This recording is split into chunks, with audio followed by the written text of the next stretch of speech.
is a big game for us. Well, one is Sunday night, so the world will be watching, and we want to show the world that the Vikings are not the ones to be counted out on. So, welcome back to another edition of Enough Said. My name is Dan Barreiro. I'm joined by Justin Gaard, and she's back after a rather mysterious hiatus. Yeah, it was my bye week. Did you do some self-reflecting like the Vikings did? Did you look inward? Did you self-scout? I did. I actually finished a book, so thank you. That's not self-scouting. No, that's not self-scouting. We're asking you to look inward. Okay. We're asking you to break this whole show down, break your whole life down. Or is that a little? That's a little much. Yeah, that's a little too much to unpack in 30 minutes. Yeah, in 1 week. Okay, well, let's go. Very layered. Lori Fisher's very layered. The Vikings coming off a bye. They play Sunday night here at home on Halloween. They are 3-3. The Cowboys 5-1. Minnesota's facing some of the best quarterbacks in the league over the next few weeks, but we've learned that Dak Prescott with the Cowboys might not play on Sunday, Dan. Yeah, that's what's interesting. I was looking forward to this. I'm sure the Vikings would prefer he not play. Let's be honest. They're not going to say that. Right. But because I don't even know who's their backup quarterback. Roger Staubach? No, it's Cooper Rush, I think his name is. Has he got any experience? But don't even quote me on the name. I think it's Cooper Rush. Might be making up the name. I might be making it up totally. Well, I'm sure, because then it's got to be a W, right? And we're looking for W's right now. Yes. On the other hand, I almost wish the QB plays and he's healthy enough to play, even though it's starting to look like he's not going to, because I want to see us take the next step, which isn't just winning the next game, but beating a team with a legitimate record. I think the teams we've beaten are a combined 5-16. Mm-hmm. And sooner or later, if you're going to take the next step, you're going to have to knock off, home or road, you're going to have to knock off better teams, or at least show, well, no, I was about to say compete with them. That's not going to work. You got to beat them. Right. And now I don't even know if we're going to see that kind of challenge.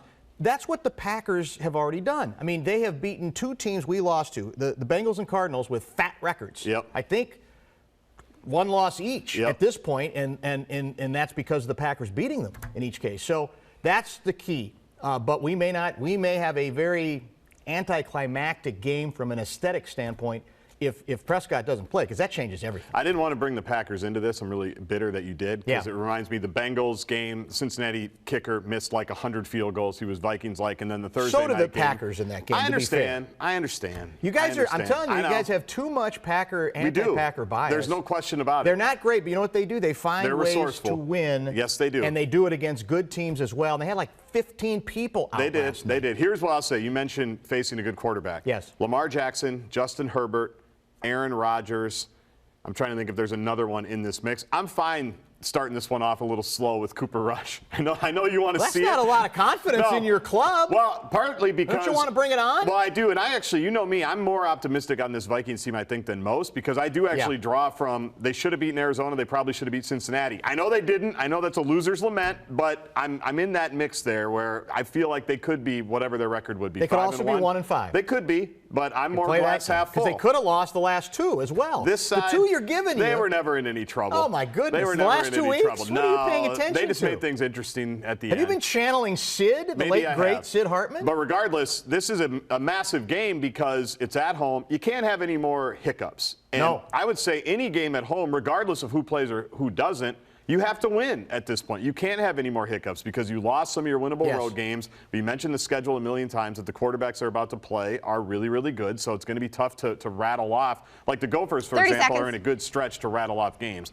No such stretch really exists in the National Football League, particularly this stretch. So it's a huge game, huge opportunity whether Dak plays or not. They need to win regardless of who plays. Final point, Dan. I was going to say, I actually want to see, we've talked a lot of offense. I do want to see, I don't expect the way the game's set up, this defense to shut down a great quarterback and a great offense. The Dallas offense right now is great. Yes, it is. But you have to at least show me that you can take that next step.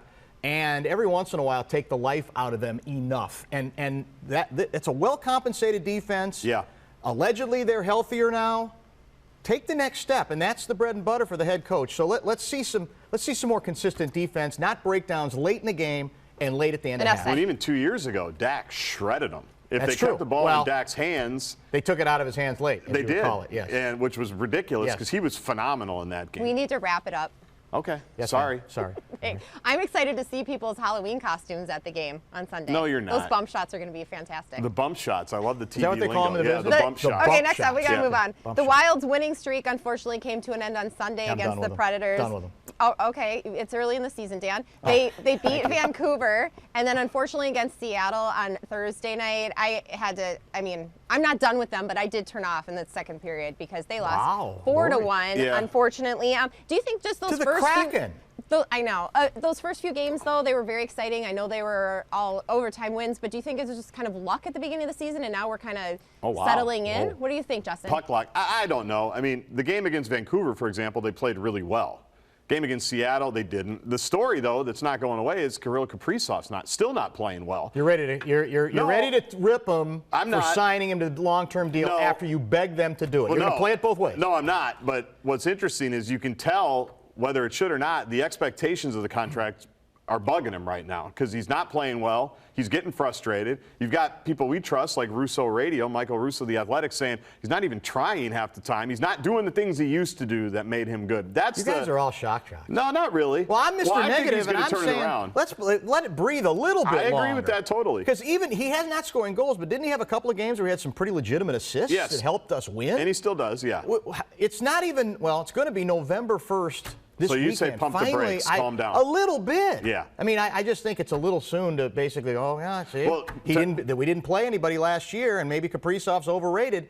Maybe that'll end up being the story. It'd be a hell of a story if that's the way it goes the rest of the season. But I think we got to let it play out. How about the grand experiment? Lasted like 2 seconds.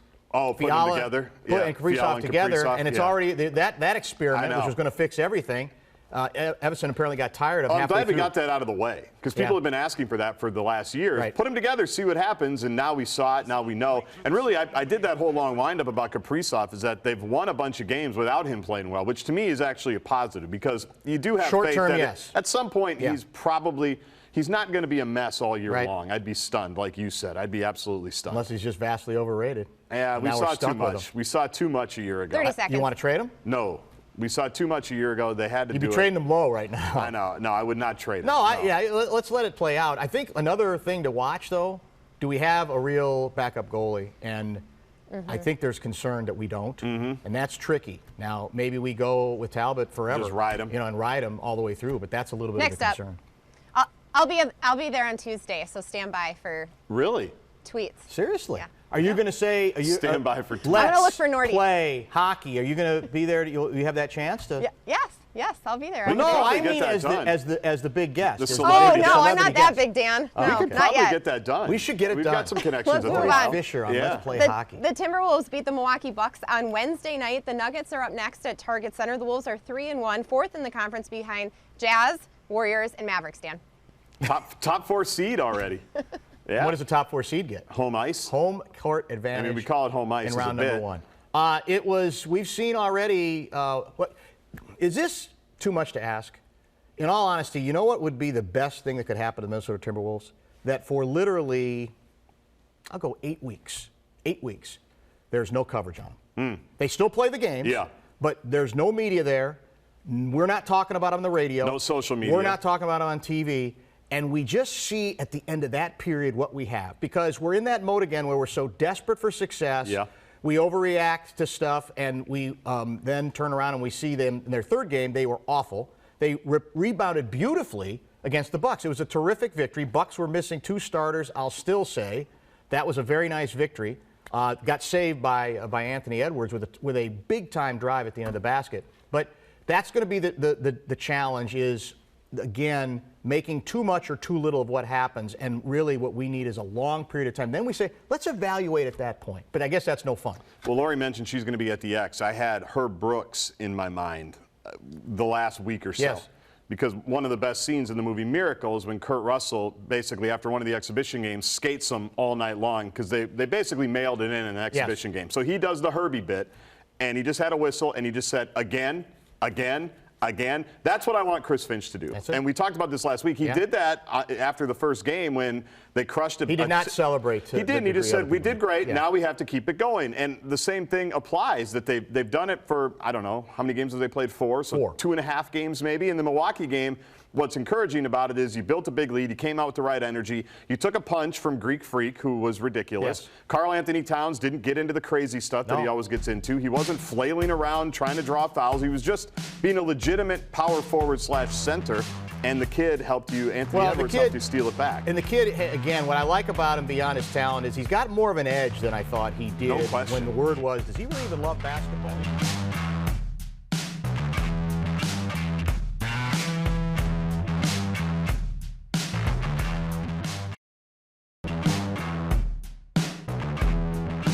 We're going to determine how those got there, why they were there, because they shouldn't have been there. I think there was some complacency on this set, and I think there are some safety issues that need to be addressed by the industry. Welcome back to Enough Said. An investigation is underway into the deadly shooting on the set of the Western movie Rust. A cinematographer was killed and a director injured when actor Alec Baldwin shot a gun he was handed while rehearsing on set in Santa Fe, New Mexico. Baldwin was told it did not have live ammunition. It sounds like there was a whole list of errors that led up to this tragedy. Dan? Yeah, you know, it's a horrific story, obviously, and the biggest indictment for me is some of the guys on the set might have used these guns during breaks on target practice. Right. It's like that's where that part has to be non-negotiable, and I'm told in more professional operations it is non-negotiable. I will say this, though. I looked up some stats. As I understand it, from 1990 to 2021, there have been 117 film industry deaths. 23 including construction, 30 including aircraft, other stuff. There have been 3 firearm deaths since 1984. I bring that up not to minimize the tragedy here, but to say, if we're really being honest about this, the main reason we're talking about it is it's a movie that starred Alec Baldwin, and he did the shooting. And he pulled the trigger. And so I don't know necessarily if this means, well, they just must have no control, no safety regulations in place when it comes to firearms, when in truth, basically, hundreds of thousands of rounds of blanks have been used on movies forever. And really, this kind of death, as awful as it is, it should never happen. But this is nowhere near as big as many others, and let's face it, we weren't talking about it when it was anonymous people involved in these other film industry deaths. Well, and it stands out, too, because it does seem like they were in the wild, wild west. The set, it seemed like, felt like it, because we've had, whether or not the people were getting paid, people were walking off the set, people were taking the gun out to shoot during target practice. It just seemed like there were no rules or whatever. And so many different protocols broke down. I think Fox News had the story on Friday that at least 3 different people handled the gun before Alec Baldwin did. Who was in charge? And said it was safe. Yeah, and who was in charge of actually checking it? You know, what was going on with the armorist? There's a master director. There's the assistant director. There's all those things. I mean, completely avoidable and ridiculous that it happened. You know, to me, again, I know this is an easy second guess, but regardless of the armorists, I got to believe if I'm in charge of that movie and I'm on the set and I'm the director, that's got literally on a movie in which firearms are ever involved, that's got to be a bigger priority than any piece of quality I'm trying to attach to the film. Yes. You just can't mess with that. Well, your numbers would indicate that it usually is. That's the point. And that's why this was such a big miss, because the Baldwin headline is really what this is about. It's sadly not about, because it's not because we have anything against the person who lost her life. It was, we don't know that individual. We think we know Alec Baldwin. Right. Next up, General Manager of the Chicago Blackhawks, Stan Bowman, has resigned this after an investigation into allegations that an assistant coach sexually assaulted a player during the team's Stanley Cup run in 2010. Bowman was aware of the allegations and failed to act until after the Stanley Cup Finals, and there was another resignation just the other day as well, Dan. This is about as precipitous a fall of literally one of the most successful franchises, not just in hockey, but in sports. It is thorough. They are reeling in Chicago. The team is terrible on the ice. This, of course, is a whole nother level of awful. And basically, we've talked about this before. It's another example of picking brand over individual humans involved in the tragedy who were abused. That's basically it is. We got to protect the brand. It was another example of that. Let me ask you a question. This goes back, was it 2010, I think? Yep. So, again, we're in a different place about how much attention we focus on this stuff. I think we're in a better place. The question is, to me, the most important challenge is 10 years from now, will we be looking back on some stories in 2021 and say, got no better? I want to believe we are learning, and so it's less likely that we're going to look back 10 years later on another major corporation or company or team dropping the ball. I don't know if it's always going to be, though, whether we hate thinking about it or not, brand over the individual human dignity involved in this awful story. Well, the time elapsed, I think, is a good point, because they probably thought, they did think they could get away with it in 2010. What you hope all of this exposes is it's always going to come out And you've got to take your medicine Yes. short term. And also in 2010, they weren't really the Blackhawks yet. I don't think they were about to be. They were about to be the team of the decade. And so obviously they said, well, it's got to wait till after the Cup run. Because it was during the playoffs. May 23rd. I think early in the May 23rd exactly. is the fateful meeting now where everybody was involved, including Joel 30 Quenneville, who seconds. just resigned from his most recent coaching job. Yes, he just did. And yeah, they say let's hang on till after the Cup. But not only that, they let him be around for all of it. The parade, the celebration, his name is still on there, all of those things. So it wasn't even like they said, let's just put it to the side. They acted like none of it happened. But to your point, you're right. The time elapsed 10, 11 years ago. We probably didn't think about it like that. And what you hope this shows people is, hey, it's going to catch up with you. Joe Quenneville had nothing to do with it at the time. The cover-up is what got him. Would it have been embarrassing at the time? Of course it would have been. But this is much worse now for everybody involved. You mentioned his real name quick, on Dan. the cup. The Blackhawks have asked that his name be removed. Right. Here's my problem with that. I think that lets the Blackhawks off the hook. That's fair. Because they're the one, in effect, what they're saying, what's kind of embarrassing for us. That's they true. should have to own that embarrassment because they're responsible for the position that everybody's been in through this story about basically saying brand over human safety. I want to get to one more thing in this segment. Okay. So enough said on that one. Election day is this Tuesday. The mayoral seats are up in Minneapolis and St. Paul. Both cities have to decide on measures regarding rent control. And then in Minneapolis, voters have to decide on question 2 to remove language from the city charter on the police department and replace it with the Department of Public Safety. A lot hinges on that decision as well with the police chief too, Dan. I think the biggest question there, and we have talked about it before, but I think it's still true.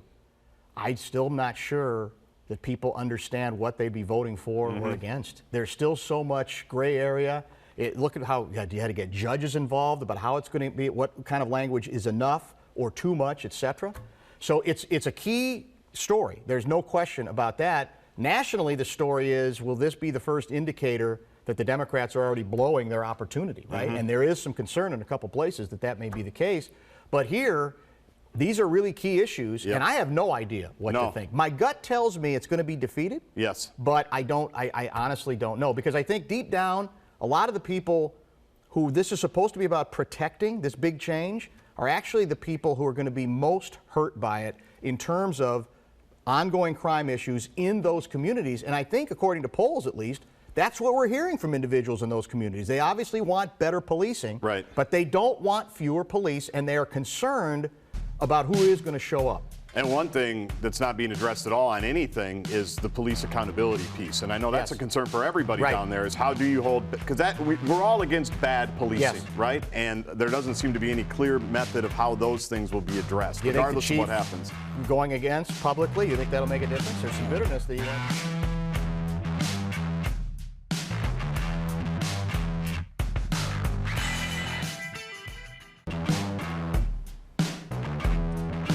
Welcome back to Enough Said. It is lightning round time, and I think it's going to be amazing. I hope we don't run out of material. We have so much extra time. The Packers are sitting pretty at 7-1. They beat the Cardinals 24-21 with a game-saving interception Thursday night. Justin?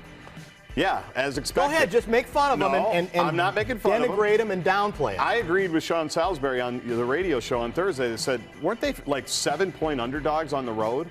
That's absurd. That was insane. It's like people haven't watched football before. Well, they had like 8 people out. Was number 12 out? No. Was Aaron Rodgers out? But you knew he was going to find a way to, first of all, cover that spread. Yeah. And second of all, and by the way, I don't think Arizona's all that good, by the way. I mean, they're good. You're doing it again. Okay, we got to move on. What if Greg Joseph makes a field goal, they lose week 2. The corner who made the pick, they just picked him up. The Packers picked him up off somebody. In fact, I think it was the Cardinals practice squad, October 6th.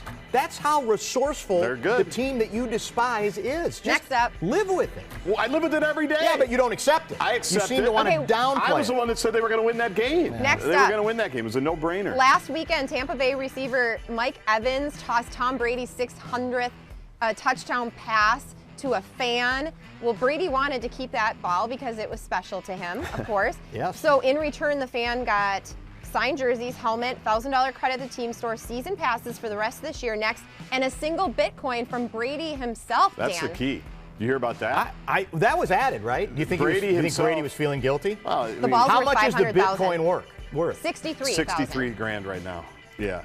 we're old school. We got ripped for it. That's Tom Brady's ball as far as I'm concerned. Yes. I have no problem. I don't think he had to write him a check for $500,000 because he's rich. But it's up to the guy. And if he's satisfied with this, then let him be satisfied. He's getting ripped by somebody who's like, should have held out for more. That's not your choice. I know. That's greed. It's his choice, and he made it. Next up. And he's being rewarded pretty nicely. Better actually than it was at the start. The $1,000 gift card to the buy team store. Tampa Bay stuff. Okay, if we gotta move That's a on. little gauche, I would say. Yeah, come on. Do you guys watch that Netflix show Squid Game? Because if you don't, you've heard of it. Oh, we've heard How of it. could you not hear of it? Yeah, we hear about it every single day. Every minute. I know. I started it. I thought, oh my gosh, this is so bad, like as in like scary bad. But then you get hooked on it and you have to finish it. And you finished it. LeBron James says he didn't like the ending. I won't give it away, but he didn't like it, and so the creator came back and said, "Well, have you seen Space Jam 2?" Yeah, that and was so good. they've kind of been kind of back and Good forth. shot. But, so I've seen This it. guy did not take it sitting down. Wow. Why haven't you guys watched it, Dan? Well, maybe I should give it a chance. Maybe I'd feel differently about it. I feel coerced. I don't want to be a You feel person who pressure. says, because everybody says to be cool, you got to watch it. That's not how I'm I going to roll. watch it. And I don't think we end up doing that because I think then a lot of people lie about whether they really liked it. Agree. Because they feel like to be cool, they have to say they liked it even though they hated it. That's exactly how I feel. So, Okay. have you watched any of it? I've watched very, very little. How many? of it. Is it like a series? It's like or 8 or 9 episodes, and And they're you- between like 35 minutes and 50. You're never going to get those 8 hours or 7 hours back. In your know. life. I'm sure You we're could gonna have see a lot of written- Halloween You could have read a costumes book. from You could have that written a show. book. The director, though, I love the line, though. Going just- back That at is- King, oh, that's at King James. tremendous. You gotta Justin, like this that. one's for you because you tweeted about it. New Yeah. words were added to the dictionary, including super spreader, we know what that is, air fryer, and dad bod, which is kind of your like average dad, Dad a little, bod. you know. Dad bod. You, Why you are you, take it away. why are you looking at me and Because you throwing to me tweeted on this about one? it. Oh, You- is that you why it tweeted. is? Yes. Are you sure? Yes, 100%. Nothing else behind it? Well, let me ask you, No. Lori, let me ask you a question. Right, you is there- couldn't say mom bod. Well, you read my mind. I knew- yes, There's I no know. chance, right, that you could I say don't agree. Mom I don't know bod. why they would put that in there. I don't agree with it Dad either. bod. Seems very objectifying to me. It is. Fine, well Very then let's move sexy. on. Dad bod, by the way, is not just a word, as Lori mentioned. You think it's a It's a It's a lifestyle. lifestyle. It's a sensibility. It's a sensibility. It's a lifestyle, Yeah. and one that I fully embrace. Well, Okay, is so- that good or bad? For my wife, probably not Not great. that good. For me, I'm okay. Let's embrace this. 30 years ago this Sunday on Halloween, the 1991 blizzard. Where were you? I was stuck. I was in junior high, and I was stuck at Emily King's house, and I believe, if I remember right, we had a blast. We were junior high, so we probably just stayed inside. We weren't like playing Oh, in the yeah. snow. As Justin? a kid, it was magical. Oh. We didn't have to deal with anything. Tremendous. I mean, Forever. As For like a parent, weeks. as an adult, Yeah. I'm sure it was frustrating. What I always remember about the 91 Halloween blizzard is that the next day, my dad went to work in downtown Minneapolis, and he was like the only one there. Oh, he's. And that's And what I it looked learned like. that Hardy. lesson my whole Yeah. life. It's like, my dad went to work after the 91 Dan? Hollywood I was haughty. Halloween blizzard. I was haughty because I was living downtown. So everybody else was screaming in agony. I'm going, I'm just going to walk to my apartment. I was shopping at Dayton's. That's Remember right. Dayton's, I by do, the way? vaguely. Enough Shopping said. downtown Dayton's, came out and said, what's the problem here? All these other people are panicking. I'm What's just going the to walk problem? to my home, my apartment. It was lovely.